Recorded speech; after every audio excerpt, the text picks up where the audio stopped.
Hey guys, Ron here. Yes, it's going to be an ocean view again, an ocean and a harbor view again.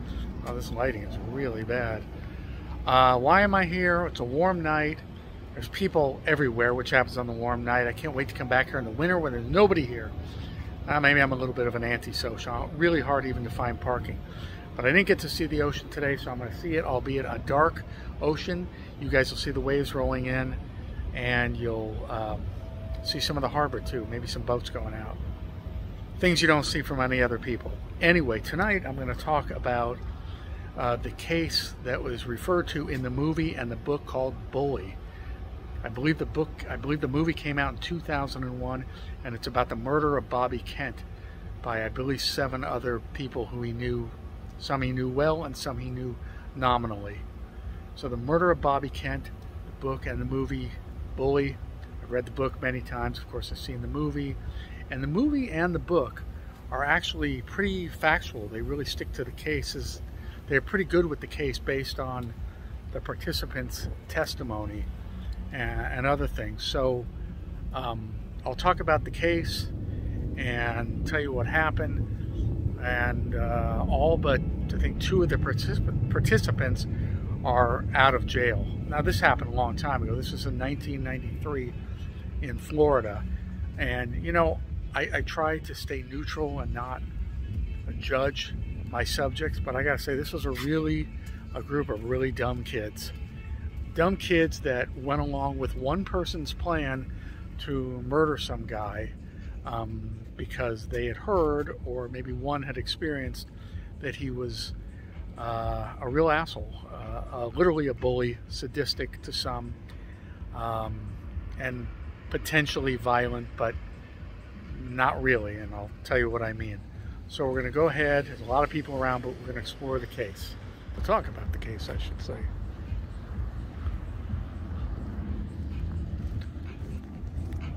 Okay, here's a boat. All he needs is a drum machine, and now it's music. Okay, so we're gonna have to, I'm not gonna be able to avoid these people, so I'm just gonna talk. Nice houses, huh? So the case of Bully is the case of, well, let's start with Bobby Kent, the central figure. Now, Bobby Kent was a boy being raised by his parents, Fred and Farah Kent. Now, their real name was not Kent. They came from Iran, so they anglicized. Is that the pronunciation? Anglicized? They Americanized or anglicized the name to Kent, which actually sounds more British, but that's okay. And I'm going to try to talk over this wind, and I hope there isn't too much. So Fred and Farah Kent are raising their only child, I believe their only child, Bobby Kent. Now apparently they claim they had no idea. They thought Bobby was an industrious boy. Bobby, actually, unlike the others, had graduated high school and would have gone to college and was making plans and would have probably had a future. You know, his father was a hardworking guy, and his parents were very hold on. Sometimes people stare at me and I can't tell if they're homeless or not. Seriously, it's really hard to tell, particularly if they're on a bike and if they have a backpack. So I just kind of wait till I pass them by and they keep going. So really a lot of people out here because it's a warm night. Anyway, so Bobby Kent grows up on the same block as another boy named Marty Puccio. Marty Puccio, Italian Catholic boys. Sounds to me like the grandparents must have moved down to Florida, and then everybody came down to Florida at some point from probably New York or somewhere in the Northeast, but I don't know that for sure. What is that? Okay, so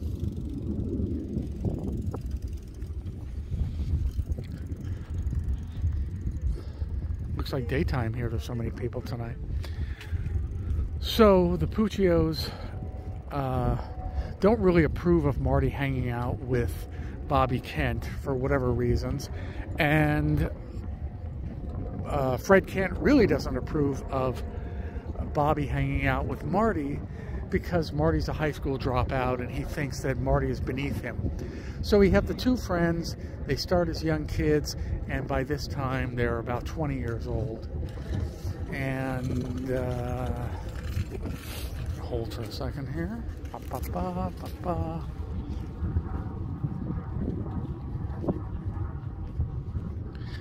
And the two guys are hanging out together all the time. They start going to the gym together, and they start using steroids. And Bobby gets really big. He gets really big on steroids, and Marty's getting really big, and the steroids are affecting their behavior. And Bobby is already, from all accounts, a bit on the sadistic side. Likes to tease retarded people, throw footballs at their heads. Not too good with women, very aggressive, very handsy, beats up Marty at times, physically abuses him, threatens him. I mean, a relationship where he will beat him and then threaten him to come back, almost like this weird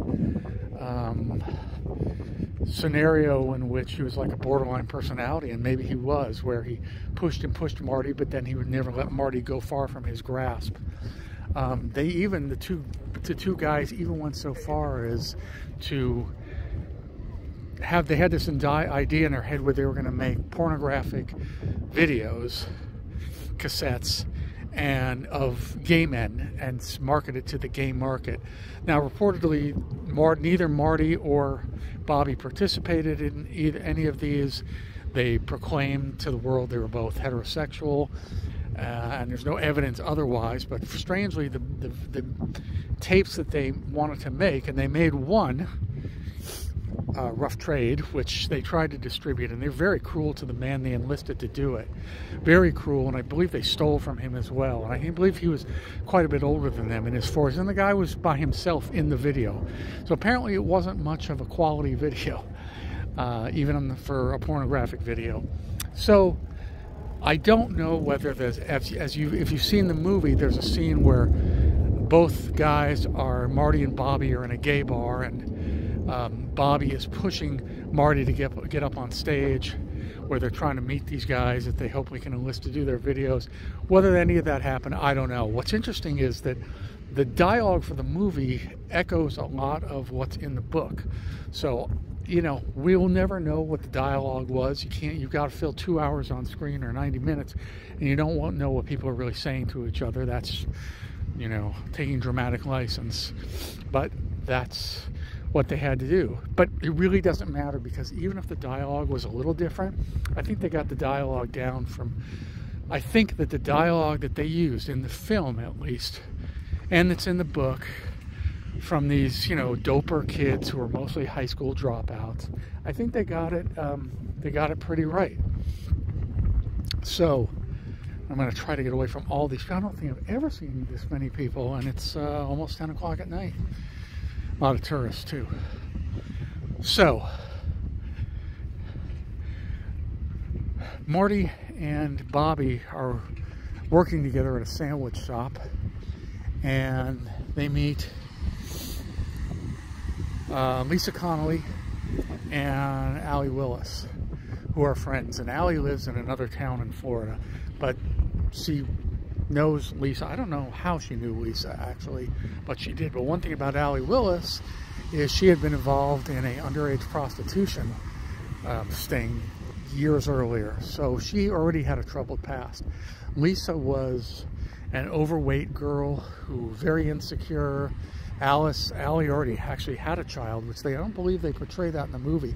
She actually had a child from a previous relationship.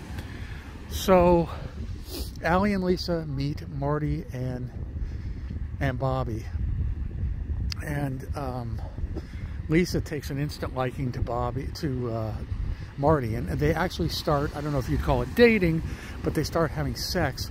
And all the while that they're hanging out, hooking up, whatever you want to call it, Bobby is relentlessly teasing Lisa to her face and to Marty, and Marty joins in. So he'll have sex with her, but then call her Shamu, Fatso, idiot.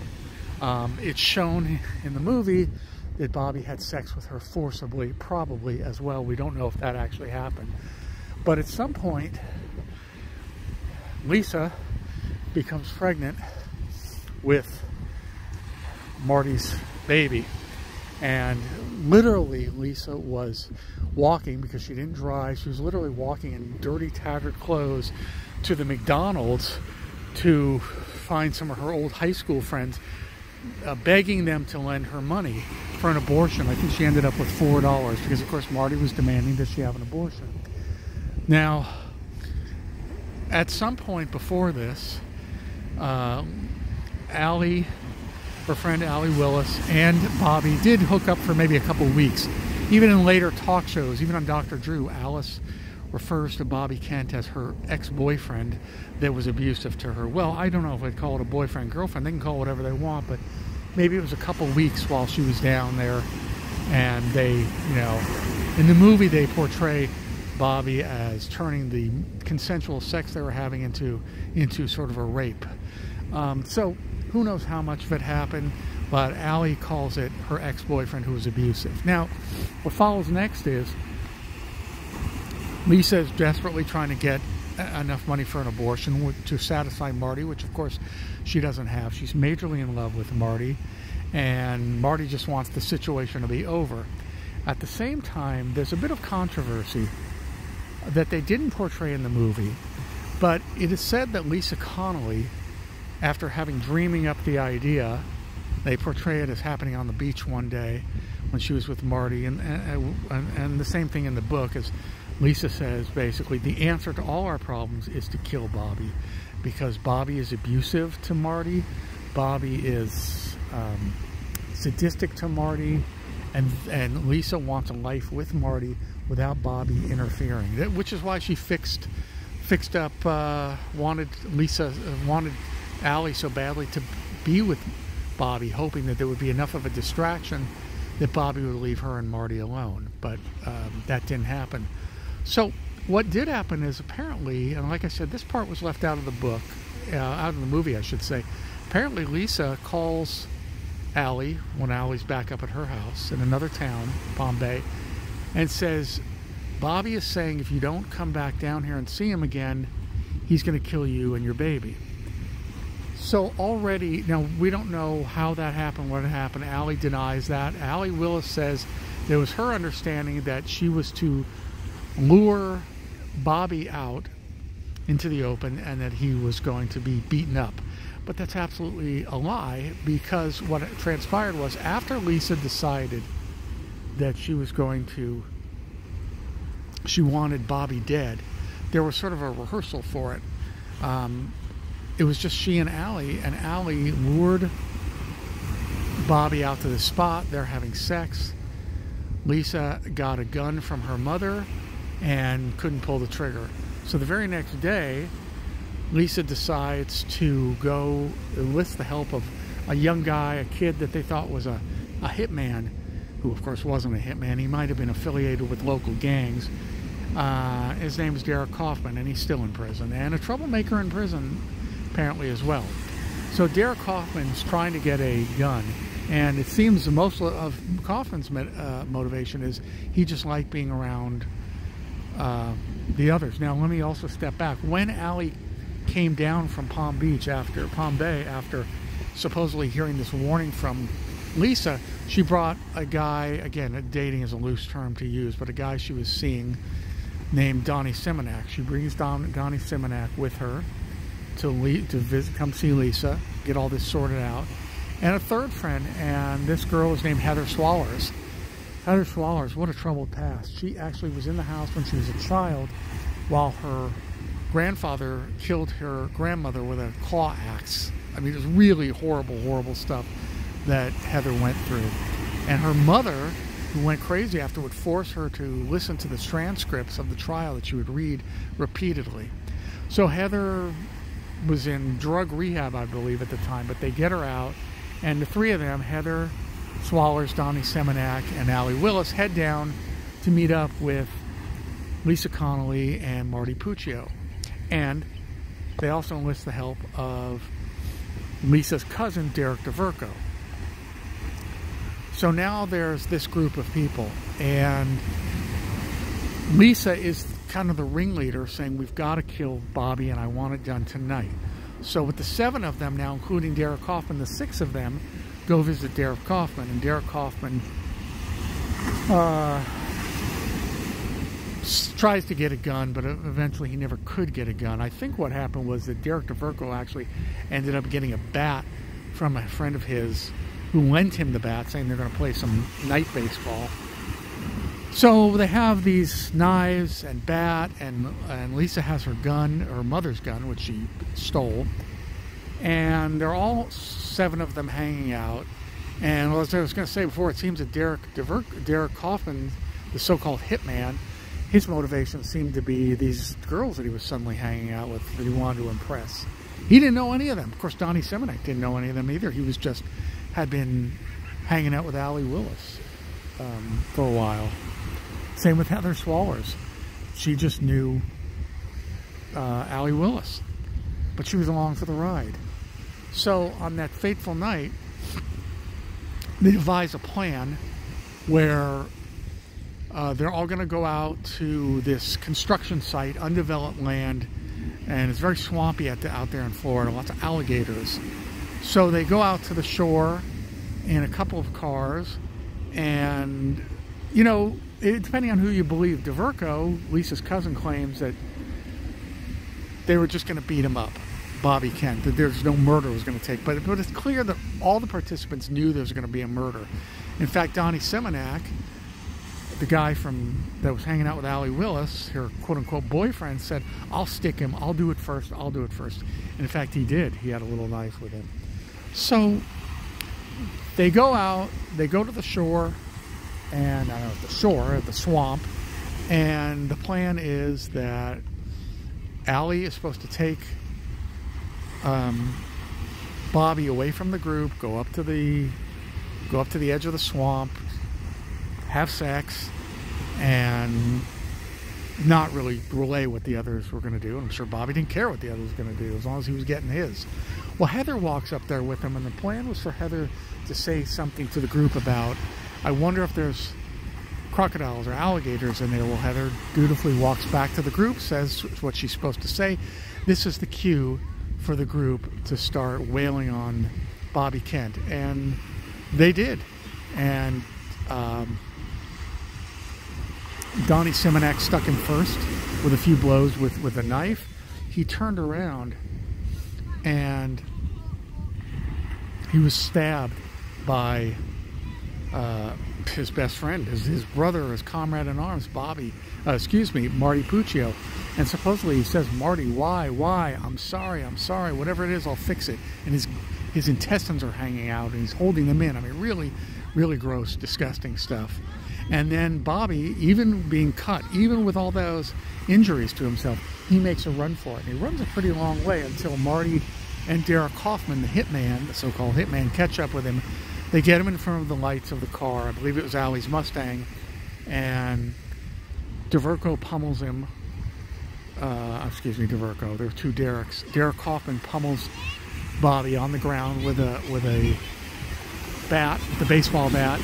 And Marty cuts Bobby's throat so badly he almost decapitated him. His voice box was gone, so he couldn't make any sounds anymore. And I guess he was finished off between the knife wound to the throat and, of course, being pummeled by the bat by Derek Kaufman, which is why Derek Kaufman and Marty Puccio got the longest prison sentences. Eventually, Marty got the death penalty, which is overturned, and it became a life sentence, and Derek Kaufman, I think 40 years plus life, I'm really not sure, but both are still in prison in Florida. So, as you could probably predict here, folks, the plot starts falling apart really quickly. I mean, Allee Willis says that she confessed to her mother. Well, not exactly true. Lisa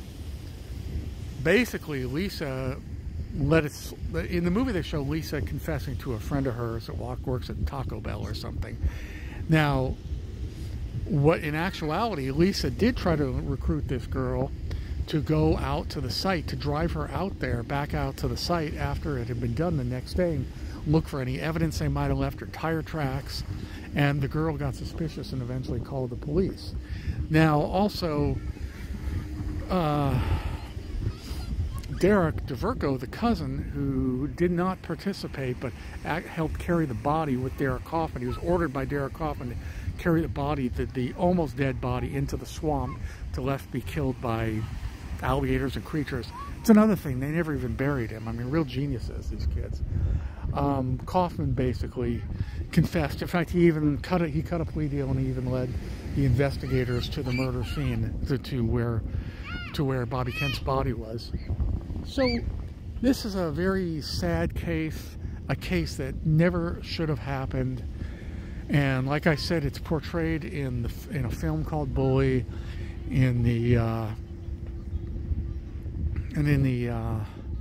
book Bully. What's really interesting was that I believe the screenwriter of Bully actually used a pseudonym and didn't want to be associated with it. I don't know why, because the movie had mixed reviews when it came out, but it's become a cult classic. And what's interesting about it is the acting is brilliant, and it appears, this is most important, it appears that what was portrayed seems to be the actual events, you know, without, you know, much deviation. Like I said, you've got 6 people at least partially confessing to what happened. Now, the strange thing is that Marty Puccio was never remorseful. They even have some, in the book at least, some conversations about how he's talking to his cellmate and other guys in prison, and he doesn't seem remorseful, almost like he had the attitude that he'd kill him again all over again, Bobby, if he could. But it's like Jim Soucy, the writer of the book, said. He said Marty is such a mystery because he seems so passive, yet he certainly wasn't passive that night. Stone-blooded killer. So that's the story of this group of kids who decided pretty much, or at least Lisa Connolly on a whim, to murder Bobby Kent. And I don't know, if they all would have kept their mouths closed, would they have gotten away with it? You know, who knows?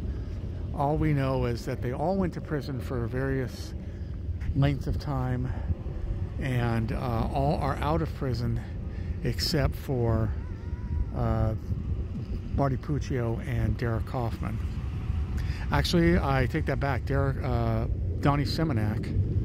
I can imagine being Donnie Simonak. Here, he's just, and in the movie, he's portrayed as being so high all the time that he really doesn't know what's going on. And apparently, that was pretty accurate.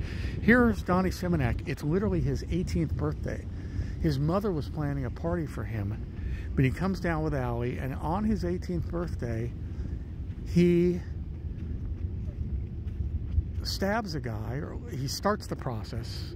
He didn't inject the fatal stab, but he stabs a guy who he had met for maybe 20 minutes, I believe, on the ride out to the construction site. That's the only time he had met him. I mean, and, you know, because of that, you know, half hour of his life, he'll probably never get out of prison. So it's just, I think that's why this case is so fascinating to people. It's just, these were not kids in gangs. These were kids that, you know, they hadn't really been in trouble with the law before. Kaufman might have, but it was minor as far as my understanding. None of them had been in trouble with the law before, except for, of course, Allie Willis with her prostitution when she was a minor. But other than that, nothing violent. It's just blows people's minds, and mine as well.